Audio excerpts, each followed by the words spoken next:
Another blood-red sunset and yet another moon phase, and still another 100 miles to my next resting place. Driving down the road, eyes on the horizon. Within my car, I'm all alone, but feeling good and feeling strong, knowing that this path I'm on brings me to myself. I'm driving. Hey now all, I'm Joey C. Welcome back to another episode of Spirit Sherpa. This is the show that helps and encourages you on your journey to unlock your magic mojo. With me, as always, is the Spirit Doctor, Kelly Sparta. Hey, Kelly. Hey, Joey. We have Kathy back with us again this week. Hey, Kathy, how's it going? It's going well. I'm having fun. Okay, we're going to get deep again, I think, on this one. We're talking about the ethics of magical practice. Yeah, that's a big one for us. Yeah. Kathy and I talk about this a lot, and it's because, a lot of people don't. So what does that mean in general? When we're talking about the ethics of magical practice, what are we talking about there? Well, and it's just like any other ethical practice, right? If you are violating another person's privacy, their space, their free will, that's probably violating ethics. This is how to be a good person and a good magician at the same time. There's another piece that I always talk about with it, and that is to steward responsibly that which you are given and return it when required. And by that I mean, when you are a shaman, a magical practitioner, a ritualist, whatever it is, you're standing in a place where people look to you to guide them at certain points in their journey, particularly early in their journey. And that often means that they unconsciously turn over, because they don't yet own it, their power to you. So you are holding this for them. It is not yours. It's not mine. When people give it to me, it is not mine. I have to steward their power for them, hold it responsibly. And when in their path of growth, they have reached a point where they are capable of taking it back and of owning it, I hand it back without any strings attached, without any fight for it, without anything. It's their power. All I was doing was they were hanging it on me for a while, and I was recognizing that and giving it back. And I see a lot of big practitioners out there. Well, I shouldn't say a lot, but I've seen enough over time where people hang their power out on them and they suck it up and go, oh yes, I am all that and a bag of chips. Mm-hmm. And what they don't realize is that's not really their power. It's people giving them power that should be stewarded and handed back when the people that you're working with reach certain points in their process.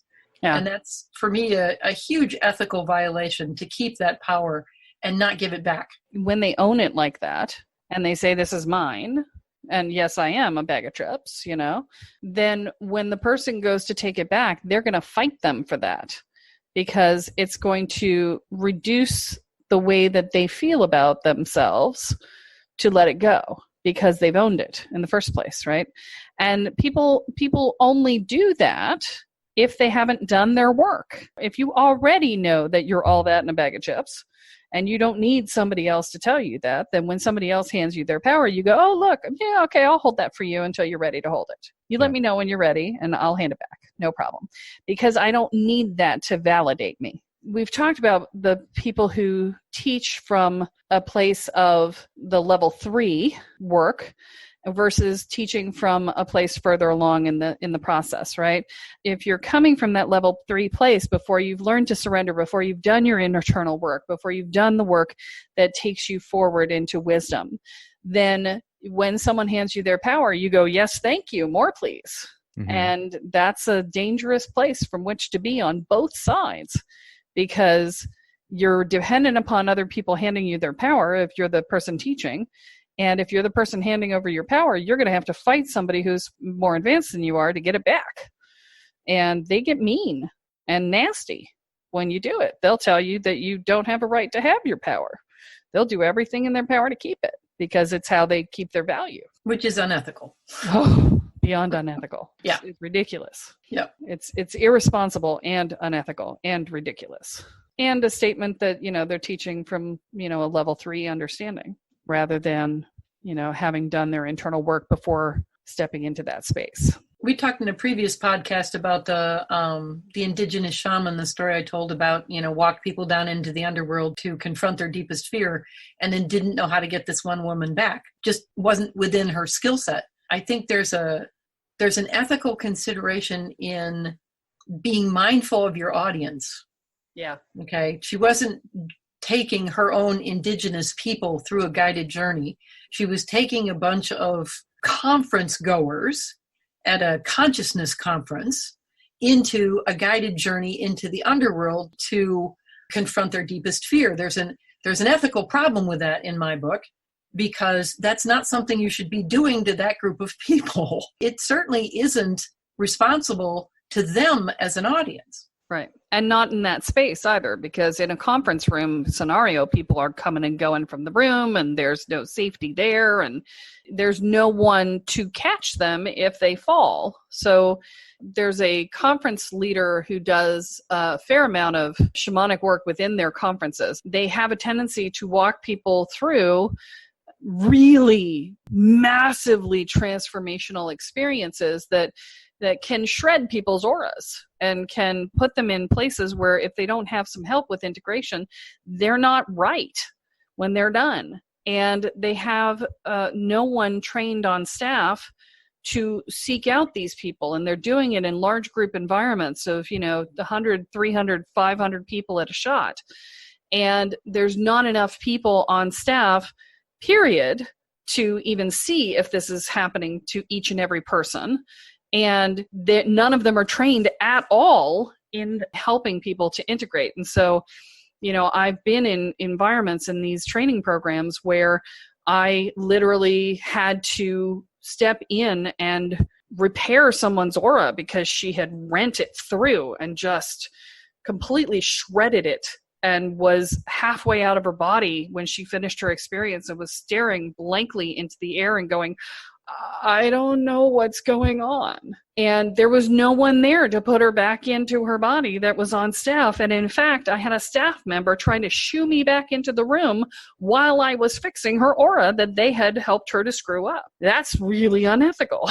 It's really irresponsible. These are the sorts of things that you want to pay attention to as you're walking into spaces, is to realize what is the support structure that's available for you.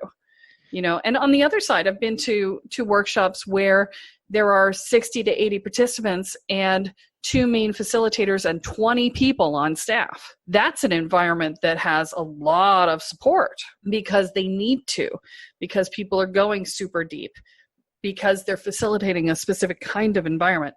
I don't mean to say that you have to have 20 people on support staff in order to run a 60 or 80 person event, but at the very least, you should have one person for every 10 people, right? So that everyone keeps monitored. We've talked before about the ego of the practitioner. Right. I think when we were talking about energy healers, you had given some advice to say, look, if the healer says to you that they're going to tear out all your blocks and just get you back out there without even understanding what those blocks are, to run from that person and run very quickly. Is that a case of ethics or ego? And is there a difference? Well, the ego fuels the requirement in their own being to say that they're going to clear all the blocks, because that's an ego-based statement that says, look at me, I'm so awesome, I'm going to clear all your blocks. But to actually do it when some of those blocks are necessary, that's an ethical violation. So It's both. But both are equally as harmful. Well, yeah, both result in the same process, which is harmful. Then there's lesser things that people don't think about, but they ask you to do all the time. So I recently was a volunteer reader at a charity event raising money for building schools for girls in Africa. And when you do that, people come in and they say, oh, can you check on my mother? Can you check on my sister? Can you tell me what's going on in my relationship? And the first question I have to ask is, do you have your mother or your sister's or your partner's permission for me to look? Because if you don't, I'm not looking, because that's a violation of their privacy. It's like walking into somebody's house and reading their diary without their permission. It's the same idea. Mm-hmm. And if the person's a magical practitioner, it could be dangerous, especially if you're not very good, because you come in and violate somebody's field without their permission and they have a clue about their energy, they may smack you energetically. And they could smack you in such a way that could limit your ability to be able to see in the future. There's different things that happen. So I'll give you a couple of examples. I was doing readings years ago. God, this was 20 years ago. And a woman walked in from behind me who was trying to figure out if she wanted to have a reading from me. And she was a really talented, natural psychic. And she literally just projected herself into my head and said, I wonder if she's any good. Is she any good? And she's like digging through my head. And, I didn't have my boundaries up properly at the time because 20 years ago, I hadn't figured it out yet. And I turned around and I looked at her and I said, yes, I'm very good. Now, please stop that. Do you want a reading or not? And she was just floored. She had no idea that she had actually been rooting around in my head. It was just a natural ability that she had. So I had to educate her on the ethics of that. If she had hit somebody else, I could have taken her consciousness and just snapped it back into her head so hard that she would have been blinded for a period of time. So, those are the sorts of things you have to be really careful with. And then that's the sort of thing that I see from people all the time that they don't think about. It's like that. It's one of my main complaints about, what's her name? The woman from Long Island that does the readings for everybody. Just randomly walking up to them on the street. She's doing this without permission. She's getting the information before she gets permission. I'm just like, oh my God, that's such an ethical violation. I was like, really? Okay, but So these are the sorts of things that we're talking about, is you shouldn't know things about other people without their permission. So a lot of what we're talking about here as an ethical violation is a violation of boundaries. It's looking when you don't have permission to look, acting when you don't have permission to act, taking when you don't have permission to take, if you have their power, not giving it back when they ask. There's a lot of boundary issues in all that. There's also unethical behavior wherein, and this used to happen a lot many years ago, not so much nowadays, I would hope, but I'm not in that scene anymore, is that, well, if you wanted to have the big shaman guru, work with you and you were a nice looking young woman, you had to sleep with him. I mean, that's a different kind of ethical violation. It's still a boundary trespass, but it's more of a manipulative usage of the energetic construct that is also an ethical problem in terms of how all that works out. Magical practice in an ethical way is a service that helps people grow and transform in positive ways, that is compensated for like any other service, and has clean and clear boundaries about permission and about what's allowed and what isn't allowed. And when ego gets in the way, when the practitioner hasn't done their own work really well, there's all these other things that come and trip you up, which is, again, why, and I think it was when we were in the podcast where we were talking about rituals, we talked about that we didn't want to work with ritualists who hadn't done their own work first, because it would be unethical of us to put a ritualist into a ritual to interact with participants if we knew or suspected that they were going to get triggered by the participants' responses, because that hurts everybody. It hurts the ritualist, it hurts the ritual, it hurts the participants. Mm-hmm. It's a negative all the way around. And there's another piece that's a very subtle difference that I see happen in very rare occurrences, but I feel compelled to mention here. One of the stages of spiritual development is surrender. And occasionally, rarely, but it does happen, I will see a teacher twist the concept of surrender from what it should be, which is surrender to the universe, right? Allow yourself to be guided by your guides. And they will twist it to surrender to your teacher and allow me to make choices for you. That should never be the case. It should never be a surrender to your teacher. It should be a surrender to the universe. And if you hit a teacher who ever says that to you, run in the other direction, because that is someone who is likely not just being unethical, but in those cases, they often morph into cults, and that becomes a problem. I want to ask a question. We've talked about don't take power without permission, but what about healing? If you're a healing practitioner, Is there an aspect where you can, with the intent of doing good, heal without necessarily having the permission of the person? Somebody says to me, my mother-in-law is very sick. Can you send her some distance healing energy? Is there an ethical boundary there? Yes. So if mom is a devout Catholic who does not believe in energy work and would not want the energy sent to her, then to do so and to force it upon her is an ethical violation. And, that's not the only example, but that's an example. So if you as a practitioner don't know what the mother's scenario is, and you've been asked to send healing, you can send the healing to the higher self of the mother and allow that higher self to determine whether or not it receives it. And that is not an ethical violation, because that allows the higher self to say, this is for my best good, or this isn't for my best good. Maybe I need my illness and I haven't gotten what the gift is from the illness yet to be healed. So I don't want to receive this yet. I totally agree. The highest and best good usage to higher self is about the only way you can do that at a distance without a specific request. Yeah. And even then, sometimes you have to feel into where the request is coming from. Right. Because there are times when, as Kelly just mentioned, an illness has a message.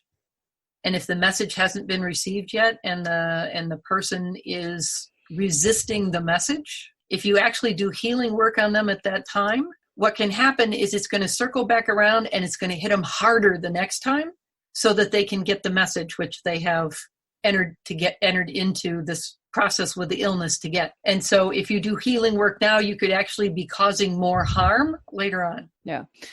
So I'm going to say this, but I want to preface it with a very strong statement.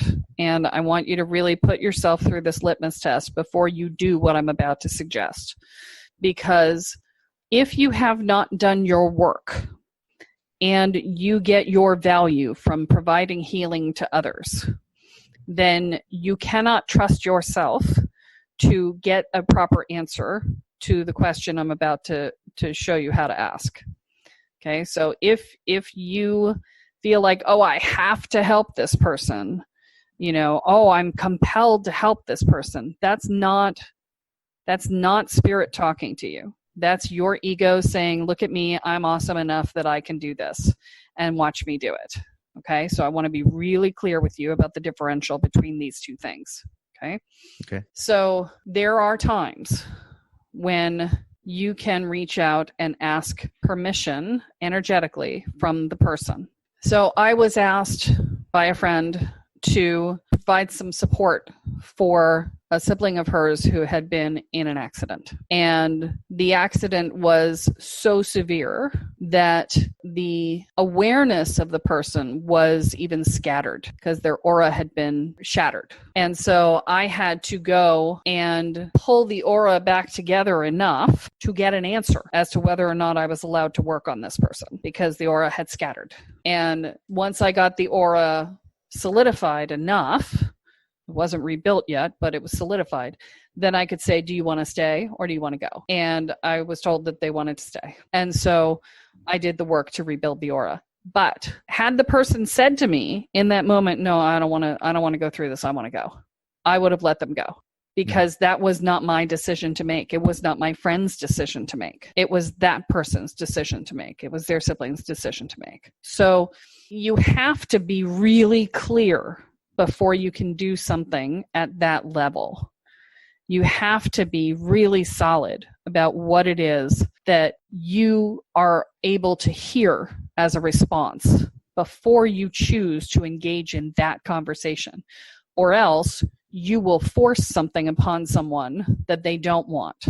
And there is karma to pay for that. So be very careful before doing that. In that environment, if you know you can't trust yourself with the answer, then send to the higher self and allow the higher self to make the decision and distribute the energy as appropriate. And you may even want to set another donor. So when I send things to people that I'm not sure if they're going to accept it, I say, okay, if they deny it, then send the energy to the person closest to them in physical proximity who is willing to receive it, so that the energy doesn't just sit out there and dissipate, and it can go to somebody who's willing to receive. Does that make sense? It does. And it seems like that is a really important lesson for people to learn as they go into that field of practicing, specifically because there's an emotional detachment component. And it's not emotional detachment as much as it's recognizing the difference between what you want and what the higher self or what the person who you're trying to give it to wants. Yes. Your friend asked you to do something for them because they were hurting bad and they wanted what was best for their sister. But ultimately, if she had come back and said, no, I don't want this, you would have had to walk away despite what hurt that might have brought to your friend. Yes. And that's a really, really important and probably a very difficult lesson to learn, even beyond just the egoic piece of it, just the how do I do what I know is going to hurt someone that I care about. Well, and, you also have to decide how you're going to deal with that. Right. Because, my friend is conscious and would have been able to hear me say that the sister said no, but some people aren't. And in that case, you say, look, I did the best I could. We'll see what happens. Yeah. And that's true. It was the best you could because you weren't allowed to. So you don't want to end up putting yourself in a position where the person says, I hate you. You didn't do anything. Don't do that. Just say, I did the best I could. But it comes at a question, is that giving them all of the information they needed to hear in that moment? And I suppose that you need to know whether or not they needed to hear, whether they're conscious or not, that this person didn't want to come back. Yeah. And usually, unless you have somebody who's really conscious, when they're in the throes of the panic and the pain and the whatever, it's better to just say, look, I've done the best I can and let's just cross our fingers, because you can tell them later that they chose not to stay once they've already passed and they've gotten through that.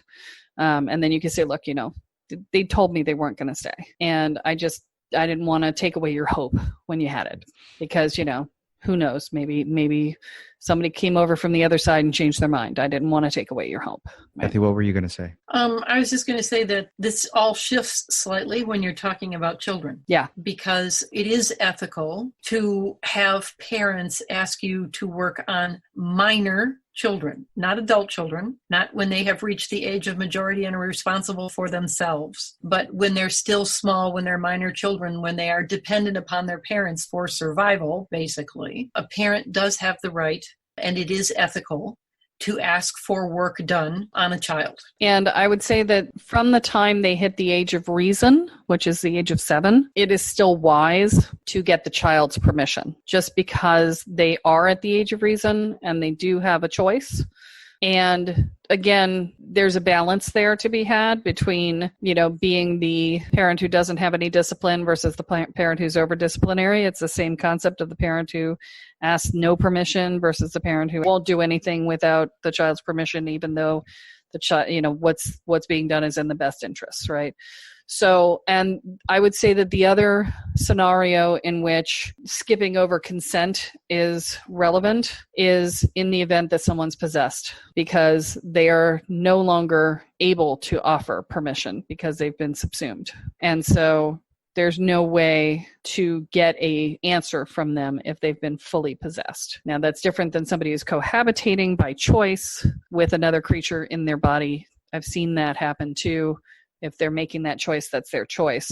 But if they have been taken over by something, then, that is, you're not going to get them asking you for help unless they happen to fight their way to the surface to ask. So that would be the one exception to that rule for adults. And I just want to clarify, when you said before you were talking about the age of reason for children being around 7 years old, that's developmental.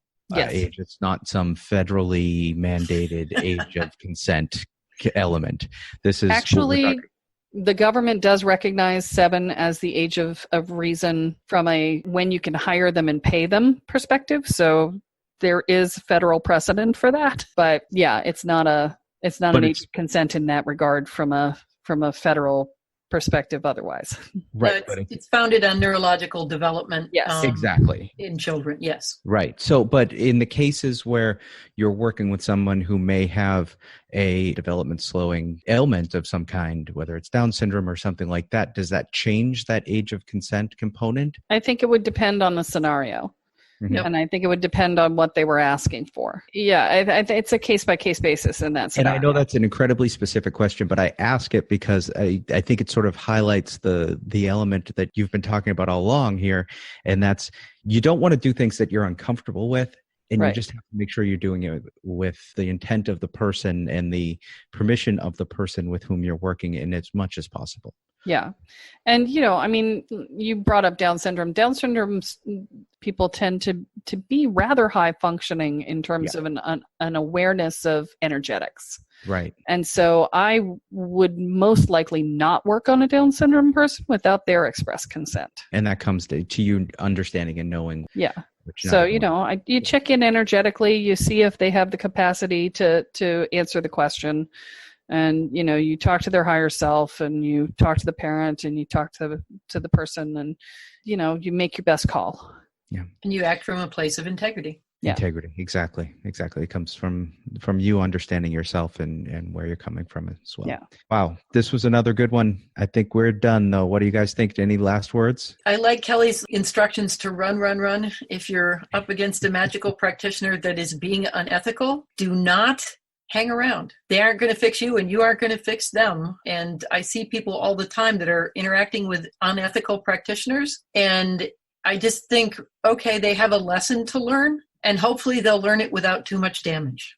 Right. Well, and there's the other piece of it too, which is that there's a part of us when we're early in our process that says, well, I have to turn this person in, and I have to make this right, and da-da-da-da-da. And, if the person's doing things that are illegal, by all means, turn them in. And, if you want to leave a review, that's up to you. But know that these people serve a purpose in the greater scheme of things too.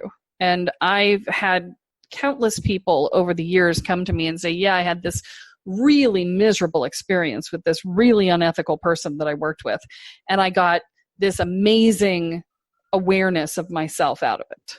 So that again is that stepping out of the good bad perspective on things, right? It's the is this right or wrong? Is this up or down? Whatever. But, sometimes people are someplace for a purpose. Sometimes the pain they're experiencing is there for a reason.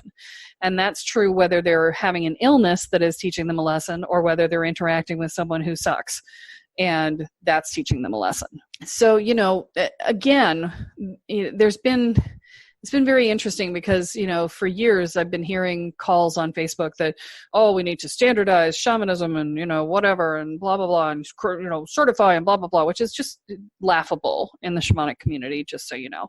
Shamanism is not consistent enough across practitioners to even begin to try and certify it or anything. But I hear this, and people are mostly trying to protect people. And I think that education is the best protection, which is why I'm doing this podcast.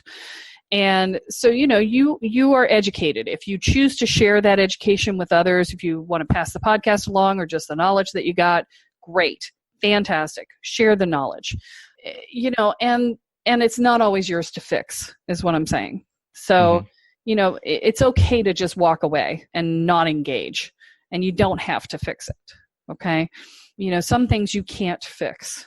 Some things you don't have any control over. You just go, not doing that anymore, because it's not yours to do.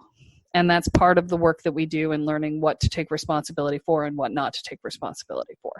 And, you take responsibility for your actions, not for the actions of others. And, if you keep that in mind and you follow your gut and you keep yourself safe and you educate yourself before you walk into any environment, then, you're probably going to be okay. Good stuff. All right. I think that's all we have for this week. Be sure to join us next time as Kelly adds yet another chapter into your beginner's guide to energy, magic, and the spirit world.